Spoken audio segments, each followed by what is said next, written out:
Hello everyone. Welcome to AWS mastery. तो आज हम लोग स्टार्ट करेंगे पहले टॉपिक से, जो है इंसिडेंट रिस्पांस में थ्रेट डिटेक्शन एंड आईआर। ठीक है, इस प्रेजेंटेशन में हम बात करेंगे एडब्ल्यूएस कॉन्फ़िग के बारे में। ये एक सर्विस है जो हमें एडब्ल्यूएस देता है, जिसमें हम कोई भी कॉन्फ़िगरेशन अगर चेंज हुई है किसी रिसोर्स की एडब्ल्यूएस में, वो रिकॉर्ड की जाती है और एक हिस्ट्री मेंटेन की जाती है। हम देखेंगे हम कैसे एडब्ल्यूएस कॉन्फ़िग को यूज़ कर सकते हैं थ्रेट डिटेक्शन एंड आईआर में। तो हम सबसे पहले बात करेंगे एडब्ल्यूएस कॉन्फ़िग की। एडब्ल्यूएस कॉन्फ़िग आपको एक डिटेल्ड व्यू देता है आपके सारे रिसोर्सेज जो हैं, कितने कितने रिसोर्सेज एसोसिएटेड है आपके एडब्ल्यूएस अकाउंट के साथ, उसमें क्या क्या चेंजेस हो रहे हैं और कैसे उनके अंदर आप कॉन्फ़िगरेशन चेंजेस का हिस्ट्री भी मेंटेन कर सकते हो। क्योंकि अगर आपने अपनी रिकॉर्डिंग क्यों ऑन करी है, एडब्ल्यूएस कॉन्फ़िग में रिकॉर्डर है जिसको आप ऑन करते हैं, तो जो भी चेंजेस होंगे वो उसमें रिकॉर्ड हो जाते हैं। ठीक है, सिंपली हम आज देखें, जैसे मालूम है कोई नहीं, मेरा कोई एक EC2 का इंस्टांस है। ठीक है, तो उसमें क्या क्या मैंने चेंजेस करे, मैंने उसमें कोई वॉल्यूम अटैच करी या मैंने उसमें कोई चेंजेस करे, तो वो सब चीज़ें उसमें नोटिफाई हो जाती हैं। लेकिन एक बहुत इंपॉर्टेंट फैक्टर है कि AWS कॉन्फ़िग एक रीजनल सर्विस है। वो सिर्फ एक रीजन के अंदर होती है, वो ग्लोबल नहीं है, मल्टीपल रीजन्स में नहीं है। तो इस लिमिटेशन को ओवरकम करने के लिए AWS में ही एक फीचर आता है एग्रीगेट का, जिसके बारे में हम इसी सेशन में पढ़ेंगे।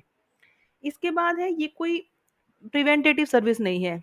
ये ऐसी सर्विस नहीं है कि आपको कोई अटैक होने से पहले बचा लेगी या आपको बता देगी कि ये नहीं, इसको ऐसे कर सकते हैं।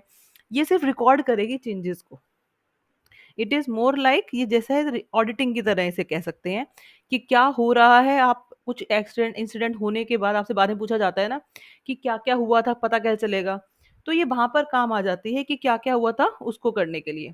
हालांकि इसमें कुछ प्री डिफाइंड रूल्स भी होते हैं जिससे आप एक एक्शन को रिमीडिएट कर सकते हैं अगर मिसकन्फ्यूजन को पता चल जाती है तो ये भी एक इंपॉर्टेंट फैक्टर रहता है कि डिटेक्ट करने के बाद अगर आपको पता चलता है कि कुछ मिसकन्फिग्रेशन थे। मान लो आपकी जो S3 बकेट थी वो पब्लिकली एक्सपोज थी, तो उसके लिए रूल्स बना रखे होते हैं कि अगर इस तरीके का एरर मिलेगा तो ऐसे करके रेमेडिएट कर लेंगे। ठीक है, इसके बाद आप देखते हैं एडब्ल्यूएस कॉन्फ़िग काम कैसे करता है। आप सबसे पहले बताते हो कि कौन कौन से रिसोर्स टाइप हैं जो कॉन्फ़िग रिकॉर्ड करे। सारे रिसोर्सेज रिकॉर्ड करने हैं या कुछ पर्टिकुलर सेट ऑफ रिसोर्सेज हैं। फिर आप एक अमेजन की सिंपल नोटिफिकेशन सर्विस है उसको सेटअप करते हैं कि जैसे ही कुछ कॉन्फ़िगरेशन में चेंजेस हुआ, ठीक है, या फिर आपने कोई भी एक अलर्ट लगाया कि अगर ये हो जाए तो मुझे अलर्ट आ जाए, तो वो आप एक अमेज़न के एसएनएस सर्विस से एक्टिवेट कर सकते हैं।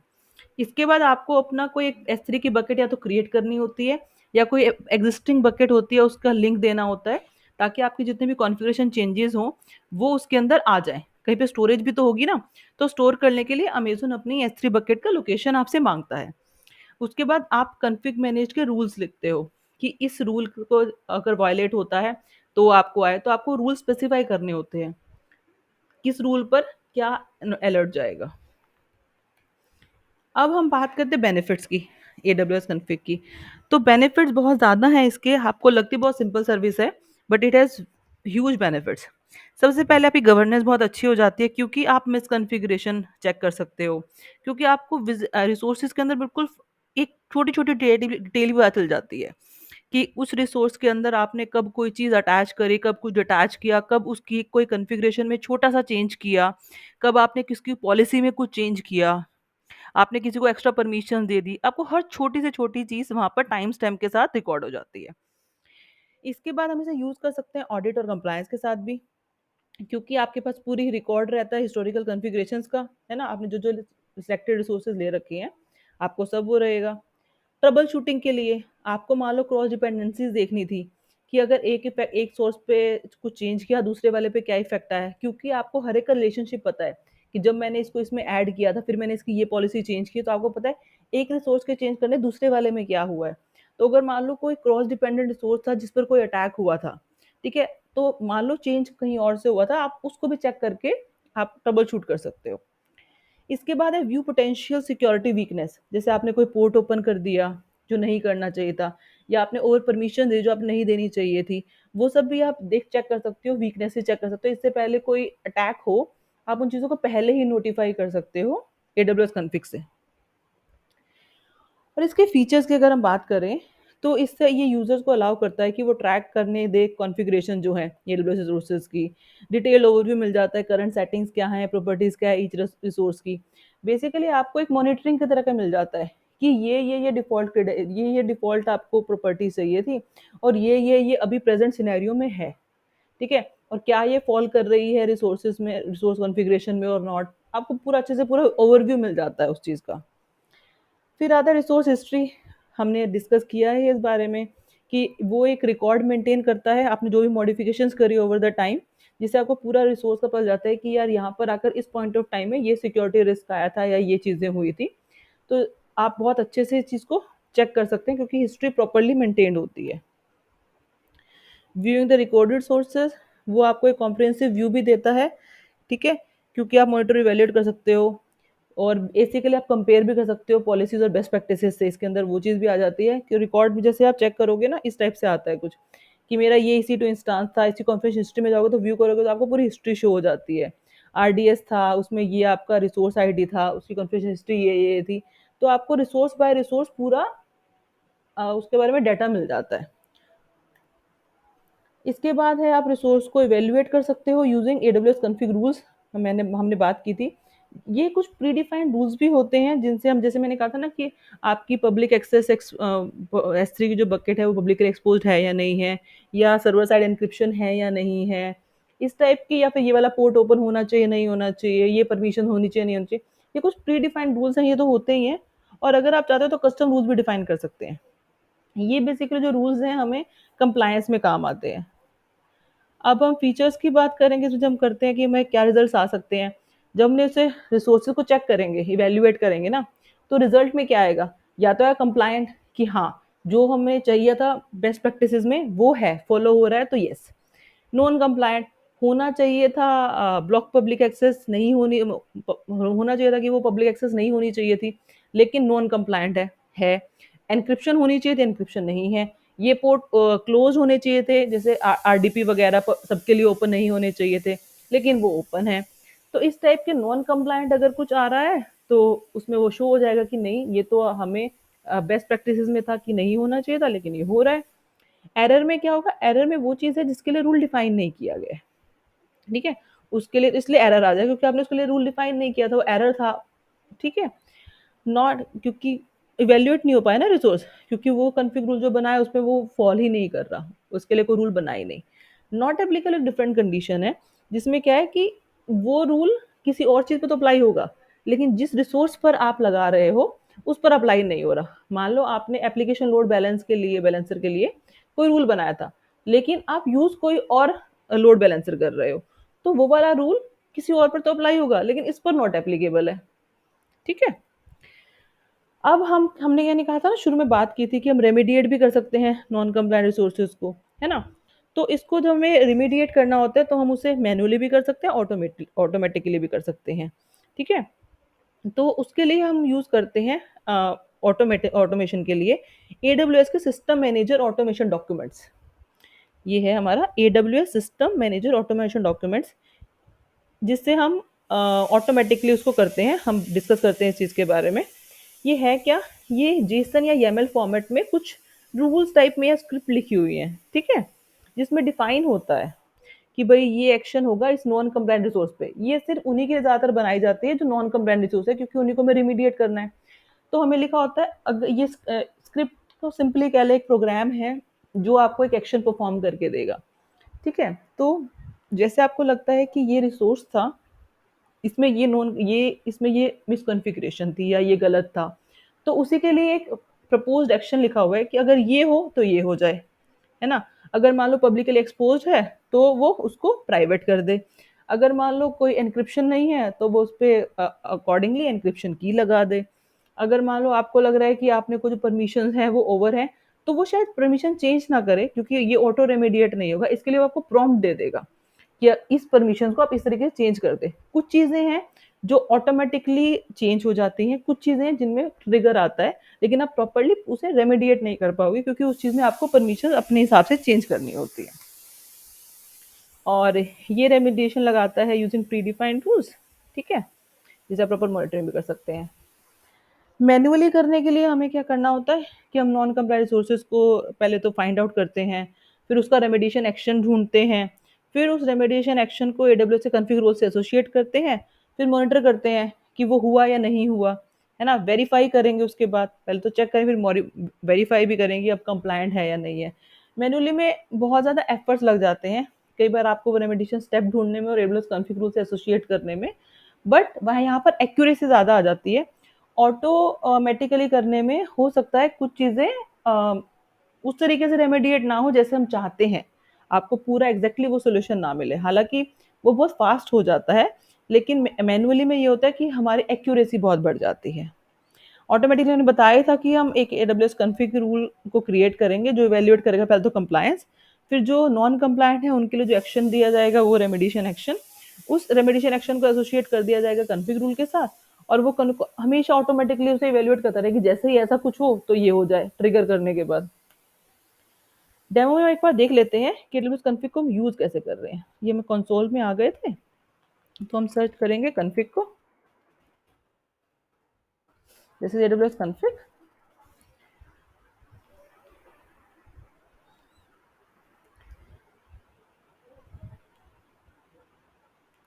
Get started.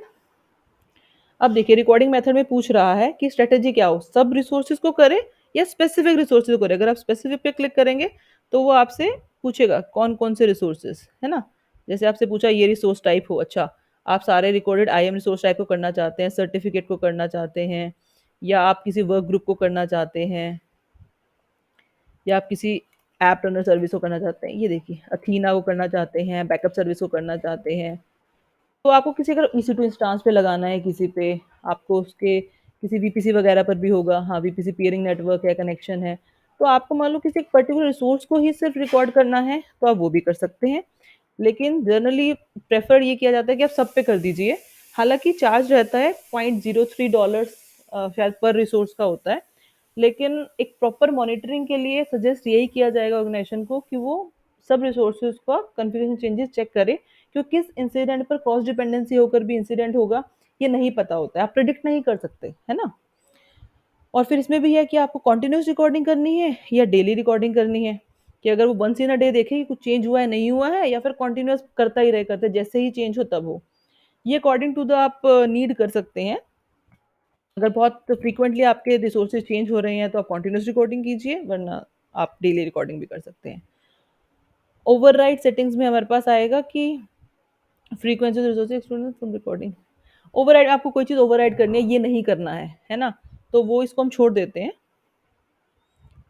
डाटा गवर्नेंस में आईएम के कौन से रूल्स लेने हैं कॉन्फ़िग में, एग्जिस्टिंग ले लेते हैं, config service link loop by default जो है। अभी मैं पूछा डिलीवरी मेथड, उसने कहा था ना या तो अपनी खुद की S3 बकेट ले लो या आप एक नई बकेट क्रिएट कर लो, है ना? तो हम क्या कहते हैं, हम एक बकेट क्रिएट कर लेते हैं। Let's create a bucket with this name और just change it with something, it's okay.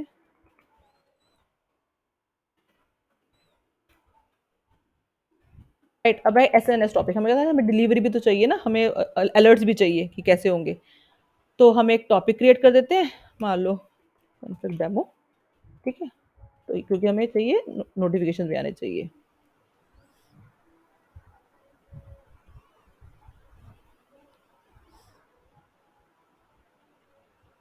अच्छा ये पूछ रहा है यार ओवरराइड के लिए, override the recording frequency for specific resource type and or exclude specific resources type from recording. If you change the recording frequency or resource or stop recording, the configuration item that are already recorded will remain unchanged. Override में यही है कि अगर आप उसको override frequency में क्या frequency choose करनी पड़ेगी कि अगर आपको रिकॉर्डिंग जो है वो स्टॉप हो जाए तो एक बैकअप जहाँ बनेगा, ये कह रहे हैं कि ज़रूरी हो वो चीज़। तो सेट टू डेली रिकॉर्डिंग, क्योंकि अब उनको सेव कहीं पे करना है, ठीक है? You can add 96 more frequency overrides. ये पहले नहीं था शायद, अब ऐड हुआ है last time when I was doing it, okay. Maybe I can remove, let's try remove करके अगर ये हो जाता है, बिकॉज मैं उसको एक्स्ट्रा चार्ज नहीं देना चाह रही हूँ। हाँ okay, so I can do it. So अब जब उसने देखा तो ये देखो उसने यहाँ पे इवैल्यूएशन मोड में शुरू कर दिया है चेक करना। EC2 भी detective check the restrictive P in this and maybe, ये सब हमारे आगे हैं रूल्स। अब रूल्स में कौन सा लेना है, मान लो मुझे S3 का चाहिए था, S3 CloudTrail events, S3 account level block public access ना, एक बार ये कर लेते हैं, check whether the required public access block configuration है या नहीं है। Policy prohibited, next,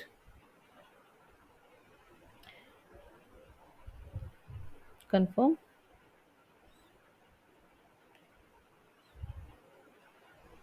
S3 bucket created, SNS topic is also created, और AWS कॉन्फ़िगर साइन इन भी हो गया and successfully created rules also. ठीक है, अब यहाँ पर आगे एक कंप्लायंट नॉन कंप्लायंट टूल आग मिल गया है उसे, मैट्रिक्स भी दिख गई है आपको शायद, 4 नॉन कंप्लायंट रिसोर्सेज भी मिल गए हैं उसे। आगे हम बात करते हैं एग्रीगेटर्स की, है ना, हम एग्रीगेटर्स की बात कर रहे थे। एग्रीगेटर्स क्या है, जैसे एक रीजन में हमने कुछ क्रिएट किया, है ना, तो उस रीजन को हमने कॉन्फ़िग लगाया, फिर हमने एक और रीजन था, मैं डायग्राम से शायद अच्छे से समझा पाऊंगी, हाँ ये देखिए, जैसे AWS कॉन्फ़िग का हमारे पास एग्रीगेटर आया था, हमने कुछ अकाउंट और रीजन बनाए थे कॉन्फ़िग डाटा के एक एरिया में, फिर हमने दूसरे रीजन में कुछ और रूल्स बनाए, और हम उस पूरे कॉन्फ़िग के डाटा को हम एग्रीगेट करना चाहते हैं एक जगह पर, तो हम एक एग्रीगेटर का यूज़ करेंगे। ठीक है, और उसमें हमें क्या है, हमें सारे रिसोर्सेज अलग अलग रीजन्स में भी थे और अलग अलग एरियाज में भी थे अगर, ठीक है, तो हमें वहाँ पर अलग अलग अवेलेबिलिटी जोन्स में है, अलग अलग रीजन्स में हैं, या अलग अलग हमारे डिफरेंट रीजन्स में भी हैं, तो हम उन सबको प्रॉपरली इंटीग्रेट करके एक जगह एग्रीगेट करके एक जगह पर ला सकते हैं, और सब रिसोर्सेज एक ही जगह पर एग्रीगेटेड व्यू में आपको दिखेंगे मॉनिटर करने के लिए। ठीक है, तो ये एक आपको सेंट्रलाइज्ड व्यू देता है आपके रिसोर्स इन्वेंटरी का और कंप्लायंस के लिए। एक एग्रीगेटर जो है AWS कॉन्फ़िग का रिसोर्स टाइप है, ठीक है, जिसको कलेक्ट करेगा AWS कॉन्फ़िग और कंप्लायंस कहाँ से, मल्टीपल अकाउंट से भी कर सकता है, अलग अलग अकाउंट से, और मल्टीपल रीजन से, एक सिंगल अकाउंट से भी कर सकता है जो अलग अलग रीजन में है, या मल्टीपल रीजन से। और हम आगे पढ़ेंगे AWS ऑर्गेनाइजेशन के बारे में, तो उसमें भी वो जिसके अंदर जितने भी अलग अलग रिसोर्सेज हैं उसके अंदर AWS कॉन्फ़िग कॉन्फ़िगर्ड है, तो वो एक ही जगह पर आपको पूरा एग्रीगेटेड व्यू दिखा देगा। ठीक है, इसका एक बार डेमो में हम दिखा देते हैं।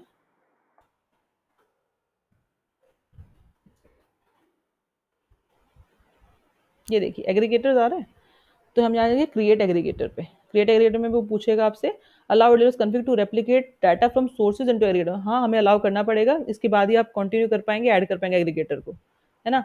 आप कुछ भी नाम दे दीजिए इसे। अब आपको सोर्सेज सिलेक्ट करनी है, इंडिविजुअल अकाउंट आईडी या मेरे ऑर्गेनाइजेशन ऐड कर दीजिए, आप एडब्ल्यूएस के अकाउंट आईडी से उसे ऐड कर सकते हैं, राइट। जैसे यहाँ पर आपकी अकाउंट आईडी आती है, तो ये आपको एक अकाउंट आईडी आ जाएगी, तो आप इससे कॉपी करके यहाँ पर अकाउंट आईडीज उठा सकते हैं, राइट। अलग अलग रीजन आप सिलेक्ट कर सकते हैं कि मुझे, मेरा एक जो था AP साउथ 2 में था, मेरा एक था EU साउथ 2 में, तो आप अलग अलग रीजन्स को ऐड करके and you can create an aggregator, तो वो मॉनिटर करता रहेगा उसमें, राइट, कि इसमें AGG10 में आपका वन अकाउंट ऐड था इंडिविजुअल अकाउंट, इसमें आप मल्टीपल अकाउंट्स ऐड करके इसको पूरे डैशबोर्ड में इसके बारे में देख सकते हैं कि इसके अंदर क्या क्या कॉन्फ़िगरेशन चेंजेस होंगे, और क्या क्या आप कंप्लायंस के डैशबोर्ड में you can check the set the rules and other things also you can do, आप ये सब चीज़ें कर सकते हैं। ये सब सिंपल था चीज़ों को लेकर, फिर भी आपको कोई डाउट्स आते हैं या आपको कुछ चीज़ के बारे में प्रॉब्लम्स हैं, तो प्लीज़ आप मुझे क्वेश्चंस लिख के दे सकते हैं, या फिर आप कमेंट में भी भेज सकते हैं। Comments are always welcome. Thank you.